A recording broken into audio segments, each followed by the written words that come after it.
అందరికీ నమస్కారం. Welcome back to Raji my sweet home. నేను మీ రాజీని.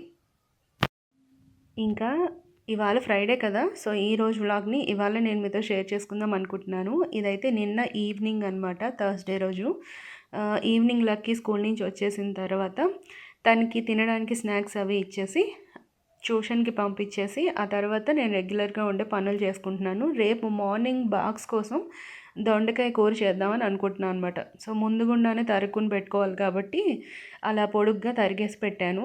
ఇంకా కొన్ని దొండకాయలు అయితే ఎప్పుడు తెచ్చినా కూడా అందులో సగానికి సగం పోతాయి అన్నమాట మా ఇంట్లో ఎప్పుడు. సో అందులో సగం పండిపోయాయి కాబట్టి వాటితో పచ్చడి చేద్దామని ఆ పండిన దొండకాయలను కూడా పక్కన పెట్టాను.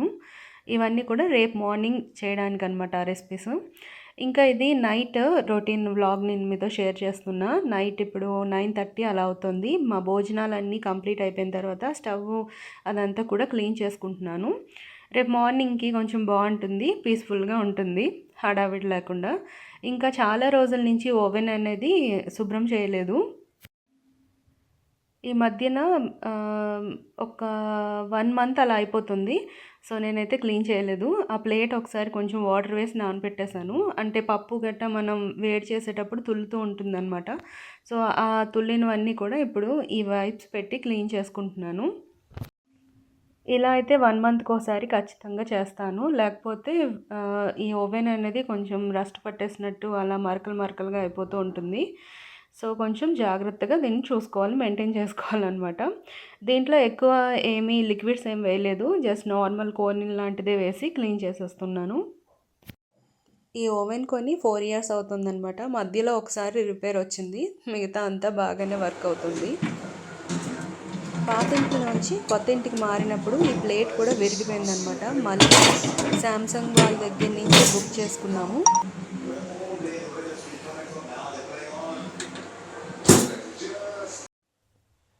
రేపు ఫ్రైడే కదా, సో అందుకే ముందుగుండా అన్ని క్లీనింగ్స్ అవన్నీ చేసుకుని రెడీ చేసి పెట్టాను. ఆ ఓవెన్లో కూడా అన్నం అప్పుడప్పుడు వేడి చేస్తూ ఉంటానన్నమాట. సో ఫ్రైడే అప్పుడు మాత్రం ఖచ్చితంగా దాన్ని తుడిచేస్తూ ఉంటాను. ఎందుకంటే మళ్ళీ ఎప్పుడైనా పాలు పెట్టినప్పుడు వంటలు అయిపోతాయి అని చెప్పి నాకు సెంటిమెంట్ అనమాట. సో అందుకే మొత్తం అంతా క్లీన్ చేసేసాను. ఇప్పుడు వంటగదిలో పని మొత్తం కంప్లీట్ అయిపోయింది.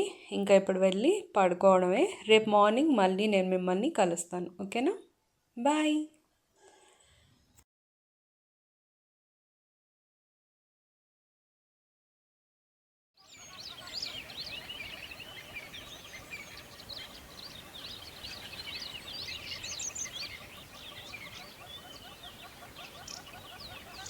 సో అందరికీ గుడ్ మార్నింగ్ అండి.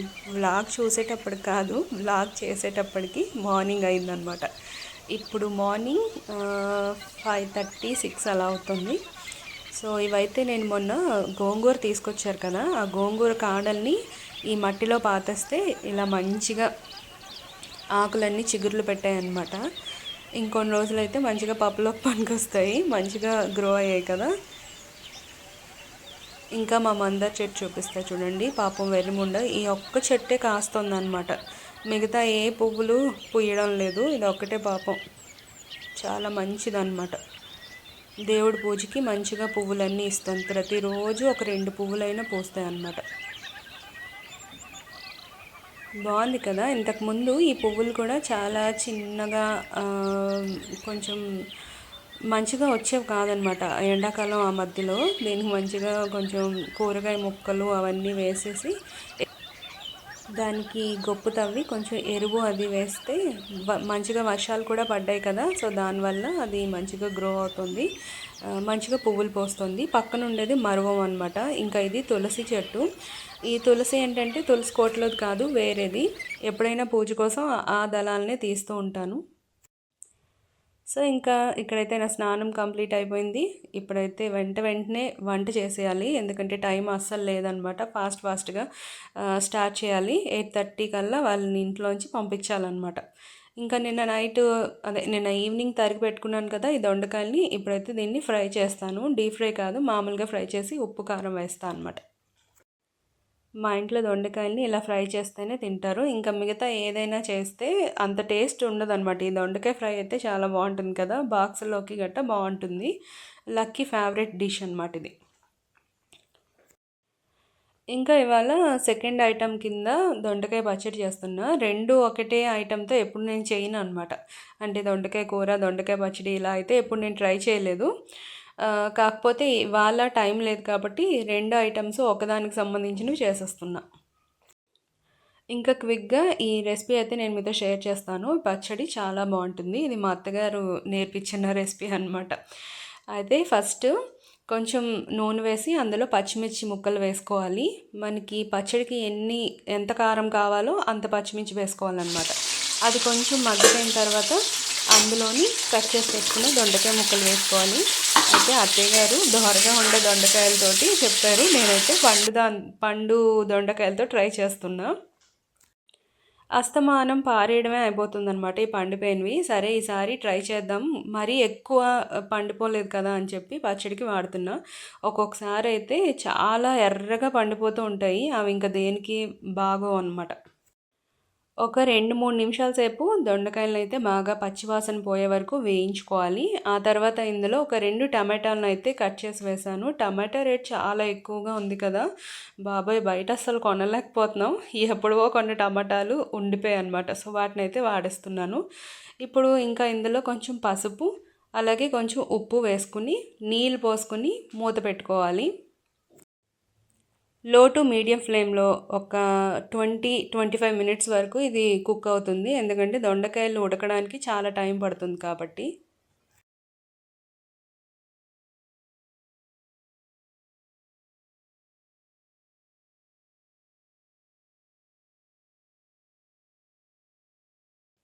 సో ఇంకో పక్క దొండకాయ ఫ్రై కూడా రెడీ అవుతుంది. ఉప్పు వేసేసి మూత పెట్టి లో ఫ్లేమ్ టు మీడియం ఫ్లేమ్లో కుక్ చేసుకుంటున్నాను.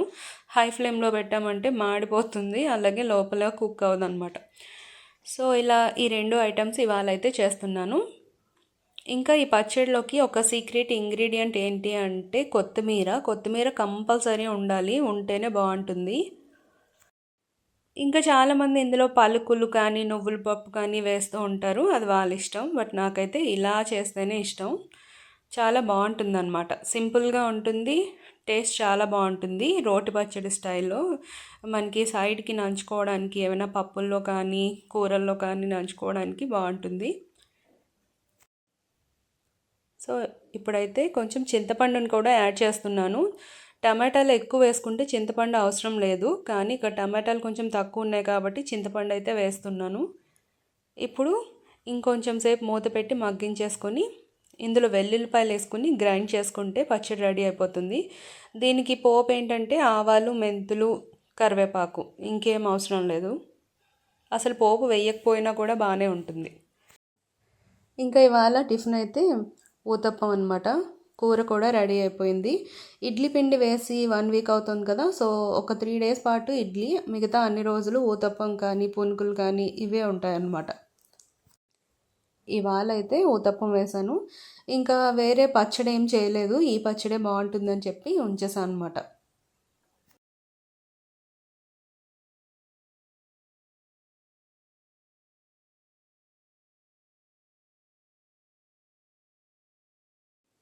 లక్కీ అయితే రెడీ అవుతుంది. తనకి కూడా టిఫిన్ ఇచ్చేసాను. మా వారు కూడా టిఫిన్ తింటున్నారు. ఈలోగా నేను బాక్సులు కట్టేసి గబగబా వచ్చేసి పూజ కోసం అన్నీ రెడీ చేసి పెట్టుకున్నాను.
ఇంకా ఇక్కడ మా పన్నమ్మాయి వచ్చిందనమాట. సో తనతో అయితే ఇవాళ ముగ్గు వేస్తున్నాను. ఇవాళ నేనైతే వేయలేదు ముగ్గు,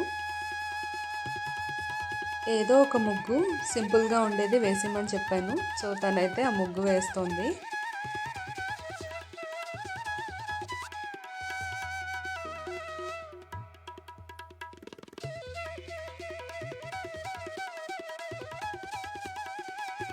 ఇంకా తర్వాత నేను కొంచెం పసుపు రాసేసి బొట్లు పెట్టాను గుమ్మానికి. ఆ తర్వాత 2 పువ్వులు వేసి నమస్కారం చేసుకున్నాను అనమాట.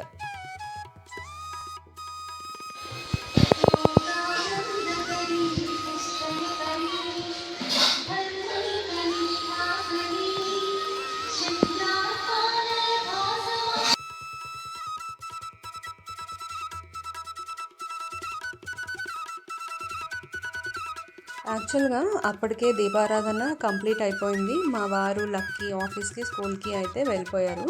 తర్వాత ఈ పనులన్నీ కూడా నేను చేసుకుంటున్నాను అనమాట. గడపకి పసుపు రాసి కొంచెం బొట్లు అవి పెట్టి పువ్వులు అవి పెట్టుకున్నాను. ఆ తర్వాత చిన్న బౌల్లో ఇలా వాటర్ వేసి ఉర్లి బౌల్ టైప్లో కొంచెం డెకరేట్ చేసుకుంటున్నాను. అప్పుడప్పుడు టైం ఉంటే ఇలా చేస్తూ ఉంటాను. ఇలాంటి చిన్న చిన్న పనులే ఒక్కొక్కసారి మనకి చాలా బూస్టప్ని ఇస్తాయి, ఇంకా చాలా ఆనందంగా అనిపిస్తాయి అన్నమాట మనసుకి. అవునా కాదా చెప్పండి మీరు. ఇంకా తర్వాత తులసమ్మ దగ్గర కూడా చక్కగా నీళ్లు పోసేసి అగరబత్తులు వెలిగించి పువ్వు పెట్టి నమస్కారం చేసుకుని వచ్చాను.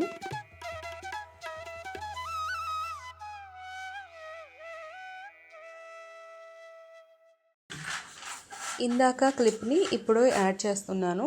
సో ఇప్పుడైతే దీపారాధన చేసుకుంటున్నాను. ఇవాళ ఫ్రైడే కదా, అందుకే 2 కుందులు పెట్టాను. రెగ్యులర్గా కూడా 2 కుందులు పెట్టే అలవాటు చాలామందికి ఉంటుంది. నేను ఎందుకో ఒక కుందులోనే 3 వత్తులు వేసి వెలిగిస్తూ ఉంటాను. ఇంకా మొన్న ఎవరో అడిగారనమాట, పాత వీడియోస్లోనికి వచ్చి ఒక కామెంట్ చేశారు. ఏంటంటే ఆగ్నేయ దీపం గురించి మీరు చెప్పరు ఎందుకు, ఆగ్నేయ దీపం గురించి చెప్పండి అని. నిజంగా ఆగ్నేయ దీపం అనేది నాకు తెలీదండి. అంటే అమ్మ వాళ్ళ ఇంట్లో కానీ అత్తయ్యగారు వాళ్ళ ఇంట్లో కానీ ఎప్పుడూ అలాంటివి పెట్టలేదన్నమాట. మా చిన్నప్పటి నుంచి మా అమ్మగారు వాళ్ళని చూస్తున్నాము. సో మార్నింగ్ లేచిన తర్వాత అన్ని పనులు అయ్యాక మా నాన్నగారు దీపారాధన చేసుకొని విష్ణు సహస్రనామాలని ఇలా చదువుకుని నిత్య పూజ చేసుకునేవారు. ఆ తర్వాత దేవుడికి ధూపదీప నైవేద్యాలు అవన్నీ సమర్పించిన తర్వాత మా అమ్మగారు అప్పటికే వంట చేసి ఉంటే ఆ వంట చేసిన పదార్థాలన్నీ కూడా నివేదన చేసేవారు. ఓం శుక్లాంబరధరం విష్ణుం సస్వర్ణం చతుర్భుజం ప్రసన్నవదనం ధ్యాయేత్ సర్వ విఘ్నోపశాంతయేత్. వసుదేవసుతం దేవం కంసచానూరమర్దనం దేవకీ పరమానందం కృష్ణం వందే జగద్గురుం. అతసీ పుష్పసంకాసం హారనూపురశోభితం రత్నకంకణకేయూరం కృష్ణం వందే జగద్గురుం. హలో అందరికీ నమస్తే, welcome back to Raji my sweet home. ఇవాళ ఫ్రైడే. సో ఇప్పుడే పూజ అంతా కంప్లీట్ అయింది. నా ఫ్రైడే పూజ మార్నింగ్ అనేది రొటీన్ అనేది ఎలా ఉంటుందో నేను మీతో షేర్ చేస్తాను. సో నచ్చితే కనుక లైక్ చేయడం మర్చిపోకండి. అలాగే మీ విలువైన కామెంట్స్ రూపంలో తెలియజేయండి. ఇంకా నా ఛానల్ కనుక మీకు నచ్చితే ఒకసారి ప్రీవియస్ వీడియోస్ అన్ని చూసి నచ్చితే కనుక ఒక సబ్స్క్రైబ్ చేసుకోవడం మర్చిపోకండి. భద్రకాళి నమస్తుభ్యం, మహాకాళి నమోస్తుతే, చండీ చండే నమస్తుభ్యం, తారిణి వరవర్ణిని, కాత్యాయని మహాభాగే, కరాళి విజయే జయే, సికిపించ ధ్వజధరే నానాభరణభూషితే, అట్టశూల ప్రహరణే ఖడ్గఖేటకధారిణి, గోపేంద్రశానుజే జ్యేష్ఠే నంద గోపకులోద్భవే, మహిషాస్పృక్రియే నిత్యం కౌశికీ పీతవాసిని, అట్టహాస కోకముఖే నమస్తే స్తూరణప్రియే, ఈశ్వరి బాల శ్యామలా లలితా దశాం.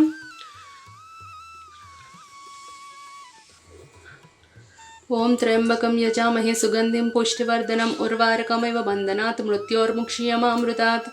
ఓం నమస్తేస్తు భగవాన్ విశ్వేశ్వరాయ మహాదేవాయ త్రయంబకాయ త్రిపురాంతకాయ త్రికాగ్నికాలాయ కాలాగ్నిరుద్రాయ నీలకంఠాయ మృత్యుంజయాయ సర్వేశ్వరాయ సదాశివాయ శ్రీమన్మహాదేవాయ నమః. ఓం ఓం నమః శివాయ, ఓం నమః శివాయ, ఓం నమః శివాయ.